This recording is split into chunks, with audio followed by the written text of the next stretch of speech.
welcome to Turn the Page, the official podcast of the Syosset Public Library.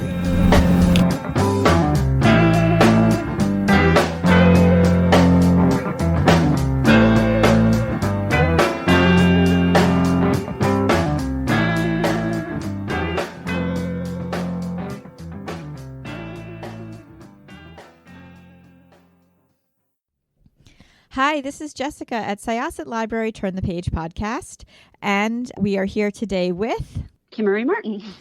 Welcome to our podcast, Kimmery. I wanted to tell you I finished the book that you have just published. It's already got holds on it at our library, which is great. Good. Yes, it's so the book is called The Antidote for Everything, and it is extremely current. Would you like to tell us a little bit about what it's about and what inspired you to write it? Sure. So The Antidote for Everything tells the story of what goes spectacularly wrong between two very close friends who are both physicians after one of them is unjustly fired. And the basic premise is that these two doctors who practice in a bedroom community outside Charleston, South Carolina, are informed that they can no longer provide medical therapy to transgender patients if they want to keep their jobs. In particular, one of them has told us. And he refuses to comply with that and ultimately is fired. Which is, it's absolutely horrific to think that any medical institution would direct their doctors not to treat a patient in need, because they're transgendered, because they're gay. It's absolutely just such a heartbreaking premise. But is this based in things that have happened? Well, it is loosely inspired by a true life story of a colleague of mine.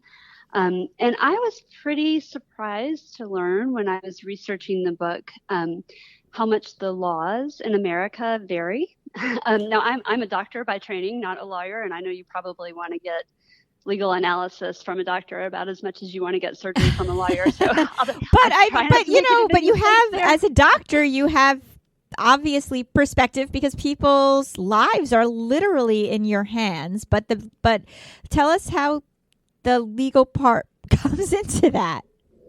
Yeah. So right now in the United States, it depends on where you live as to how protected you are from being fired because of sexual orientation or gender identity or any of those things. About somewhere around half the states have no protections or very limited protections in that regard.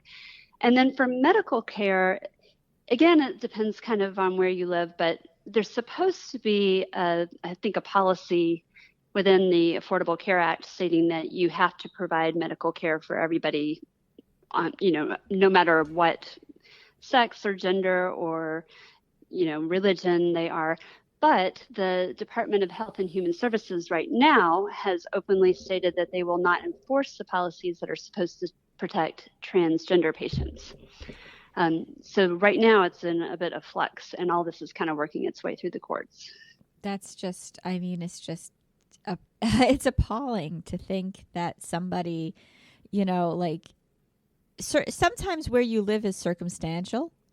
Sometimes you can't change where you live, and you certainly can't change who you are. And to think that, you could be in a position where you could be denied medical care is just so sad. So there's two friends. There's Georgia. Yes, Georgia's a urologist. And her other friend? Jonah. He's family medicine.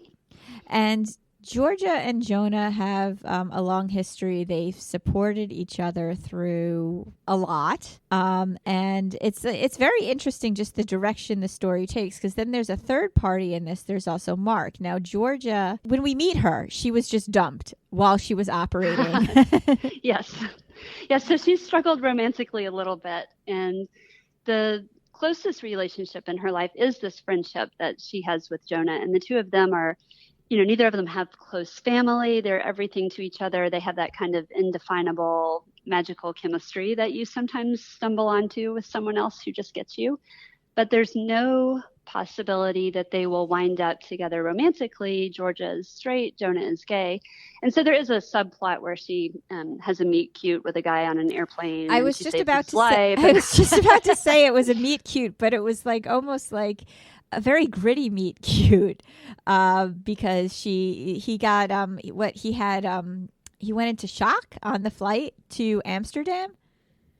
Yeah. So it kind of plays into the fear that most doctors have of a medical emergency on a plane. And her specialty is urology, of course, so she's not out there defibrillating people or anything all the time.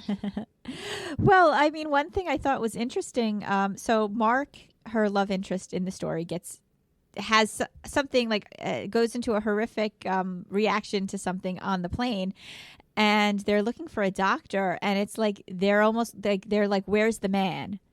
She's like, I'm the doctor, and they're just like, okay, but where's the man doctor? And they're looking for anybody who could somehow qualify as a doctor who's not a woman. So right away I was like, I thought that was interesting, since she was by far the most qualified person on the plane to deal with the problem. Yeah, she's kind of a little bit roguish in her character. She's got a nose ring and dresses kind of funky and fun. And so she may not look like your typical idea of a physician. So yeah, I think that the flight attendant in that scene was a little taken aback by her. Right. But she did what she needed to do. And it brought a third party into the relationship of her and Jonah. And that was Mark, who he seems enamored with her almost right away. Yeah.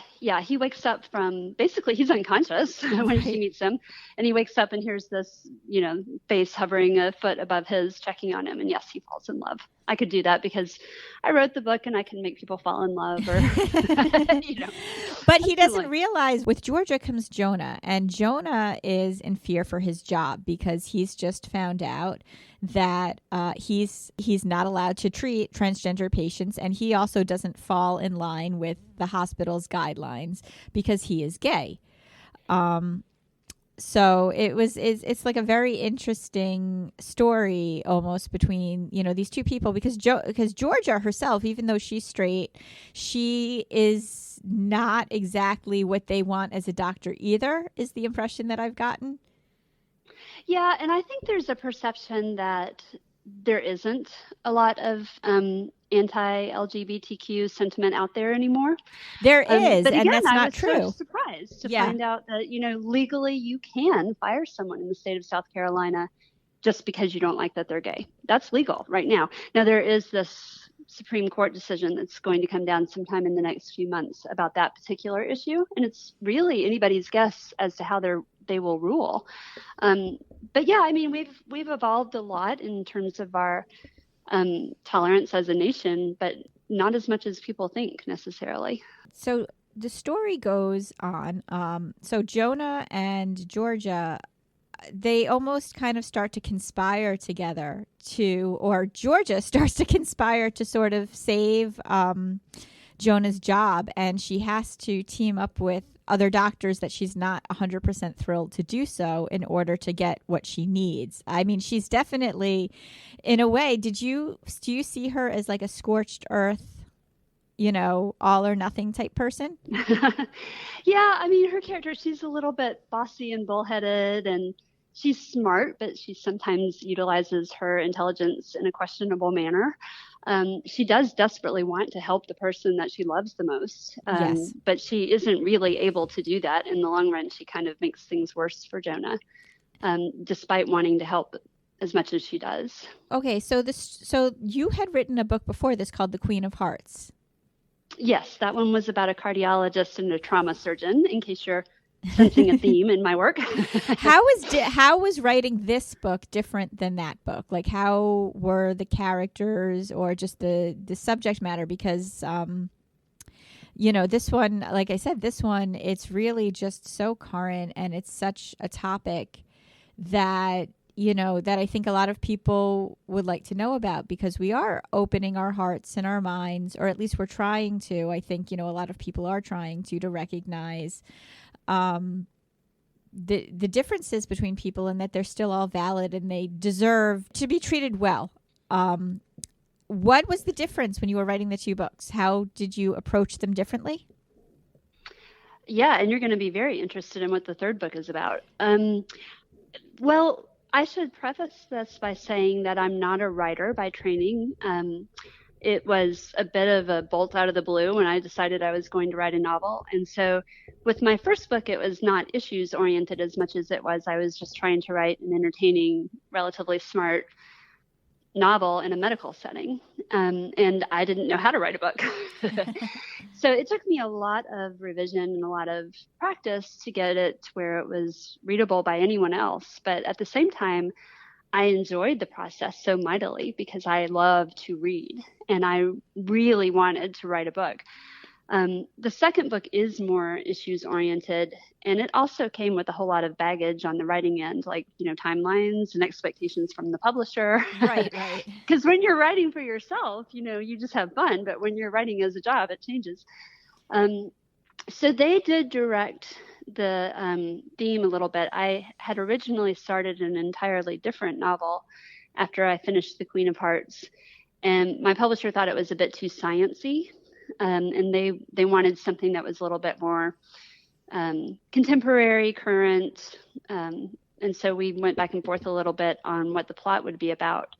And I was inspired by some real life circumstances that sent me in this direction. I think it's an interesting question to pose. Who should get to make decisions about medical care? Do we want administrators doing that, or politicians doing that, or insurance companies doing that, or do we want doctors and patients doing that? And since I am a doctor, you can probably tell where my opinion lies. Right. But I think it's a valid question. So that's actually really interesting. So originally, I know in the afterword in your book, you talk a little bit about what the original story was. And originally, what was the plan? Well, in my original draft, it was completely different, just an altogether different set of characters and circumstances. But I settled pretty quickly on wanting to make Georgia the protagonist of this book because she was a minor character in the first book. She was a medical school friend of the protagonist of that story. And I thought she seemed like an interesting character.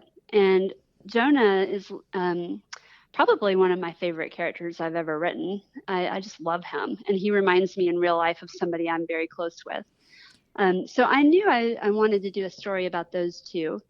And I had Georgia I had Georgia dying of a brain tumor in the very original different drafts book. of the book. Very different book, yeah. I was kind of taken with the idea of a doctor receiving a diagnosis that she would know within a millisecond was likely terminal. Most people, if they are told they have a diagnosis they're not familiar with, they've got a lot of hope, but she would have known within a second of seeing her scan what was up. And so that was how I was going to center the second book. And my publisher said, no, that sounds really depressing. Don't do it. And I'm kind of an irreverent, snarky writer more than I am a serious writer. So I don't know how it would have turned out. Well, I think this was a really good book. I mean, it really was. I don't want to give too much away. Did you feel like almost like a weight of responsibility taking on this topic? Oh, certainly, yes. For a lot of reasons. Part of what weighed me down a little bit was I wanted to be very sensitive to the fact that some of the characters in my book are part of a community that I myself am not part of.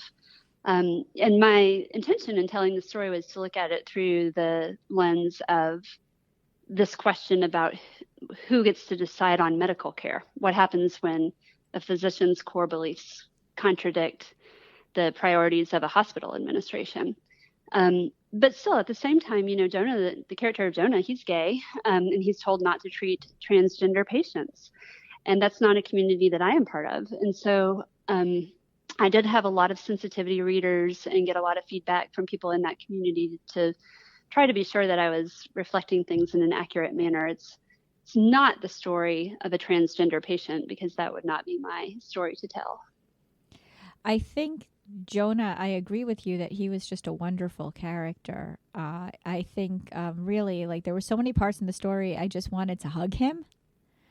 And, you know, I could understand why Georgia wanted to really just go to bat for him. And I found it very interesting almost how forgiving he was of some of the patients who decided they weren't going to go to him anymore, though, because he was gay. That was very interesting. You know, like, I suppose that area, there are a lot of, you know, people who are extremely religious and might feel that it's wrong, but he seemed almost like resigned. Yeah, I think he's just a loving spirit. You know, he's not a grudge holder. Georgia is a grudge holder, but Georgia he's is not. absolutely a grudge holder. Oh my God, she totally is. I love her, but wow. Uh-huh. And you know, they complement each other well, because Jonah is just sort of loves everyone instinctively and inherently. And I did also want to have a more nuanced portrayal of religion. You know, I'm Southern myself. I'm a Christian myself. And I don't hold to the belief that some of the characters in the book do, who use Christianity as a justification for the actions that they take. I mean, I think that there's a broader portrayal of the Christian faith than sometimes is portrayed in the media and so forth. Right. So there are some kind of, you know, nuanced dimensions to I thought these that issues. was very well done, honestly. Oh, yeah. Well, thank you. So first of all, you said that there's a third book coming out? Yes. So I'm working on it now, and it has turned out to be completely but oddly timely. It's my publisher is pitching it as The Hot Zone meets Sophie's Choice. Oh, so that might give you some idea what it's about. Oh my God! Wow, how did that happen? Well, I had decided a long time ago that the protagonist of the third book would be an infectious disease doctor. And I thought I would set the story in the midst of a brand new viral pandemic. So for the last, 6 or 8 months, I've been researching virology. And my idea was that this woman would be traveling with her 2 children. I have her traveling in Southern Europe and Northern Africa. And this brand new virus emerges and starts taking people down. And both of her children become deathly ill.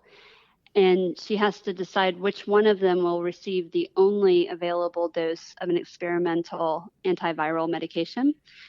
And that plot line is actually also based loosely on real life, in an occurrence during the Ebola outbreak.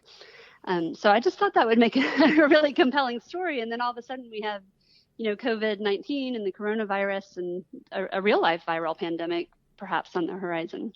Sometimes the truth and fiction just sort of arise at the same time. But maybe it's also because, fiction based in truth, these things happen, these things come up a lot. Like you had said with the Ebola virus, arising and becoming almost like, the thing that I remember when that was the thing that everybody was talking about. And it's crazy, just how quickly these things come up and about. Yeah, and it's a very realistic concern. We haven't advanced significantly in terms of medical treatments for viral infections much beyond where we were in 1918 when the influenza outbreak killed, up to 100 million people, and many of those people were young and very healthy. We don't have a lot of great antiviral medications right now, although I think there are some interesting things on the horizon. Well, I think that I would love to read that one because it is true, even when you go in for treatment for a virus, for the most part, you go in and there's a lot of, there's really not that much that can be done immediately. So, I mean, I think that this book sounds like it's going to break my heart a little bit, but I'm excited. But so did the Antidote for Everything. And I think you've brought some real heart, pun intended, based on the topic of your first book, to to like a medical drama. There's a love story, there's a friendship story, love between friends, and then there's the story of humanity and how we would like to treat each other, and how we would, how we recognize people whose struggles are different than ours, but absolutely deserve treatment like everybody else, because we're all different, and that's just, what makes the world go round. And it's what makes the world great. It really is. It really absolutely is. And, if more people, sometimes I feel like if more people let go of the hang-ups and embraced the differences, progress would be made so much quicker. Yeah, I think in general that is very true, that society tends to make the best and most advantageous advances when people come together who aren't necessarily thinking the same way. Well, Kimmery, I want to thank you so much for writing this book. Like I said, it already has holds on it. It's really just a wonderful, heartfelt book. I think everybody deserves to meet a Mark. Yes. And a Jonah. And a Jonah. Everyone deserves to have a Jonah in their life and to meet a Mark, because they're just wonderful, wonderful characters. And George is a lot of fun to read about too. And thank you so much for sharing this story. And I can't wait to read your next one. Does it have a title? Not yet. I'll let you know. All right. Thank you. And once again, this is Jessica, and we are here with Kimmery Martin. And I'm going to close this chapter of Turn the Page. It's time to close this chapter of Turn the Page. Join us for the next episode.